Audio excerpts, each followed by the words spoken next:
તો રામ રામ ને સીતારામ ભાઈ। તો આજના આપણા મિની વ્લોગમાં તમારું સ્વાગત છે। તો આજ આપણે આવી ગયા છીએ વાડીએ અને જો આજે ઘઉંમાં આંટો માર્યો છે તો સરસ મજાના ઘઉં પાકી ગયા છે અને આપણે ઘઉંમાં પાણી મૂકી દીધું છે અને બસ તો હવે 15 દી ઊભા રહે અને બસ 15 દી પછી આપણે વાટ મૂકવાનો છે। તો આપણે ખાસ આજ વાડીએ આંટો એ માટે માર્યો હતો કે આજ બનાવવાના છે ભજીયા।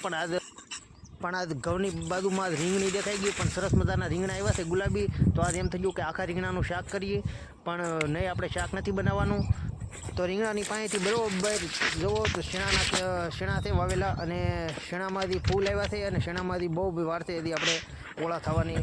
બસ ઓળા થાય એટલે બસ આપણે ઓળા ખાવાના છે અને ફાઇનલી આપણે ખેતરમાં આંટો મારી લીધો છે અને હવે આપણે આવી ગયા છે લીલા મરચાં। બસ આપણે જે જોતું હતું એ મળી ગયું છે। તો લીલા મરચાં આપણને દેખાઈ ગયા છે।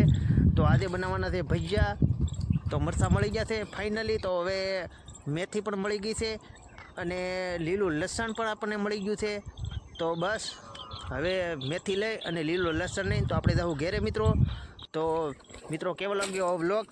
તો વાડીએ કાંટો મારી લીધો છે ફર્સ્ટ ક્લાસ। તો હાલો મિત્રો આવજો અને વિડીયોને લાઈક કરજો।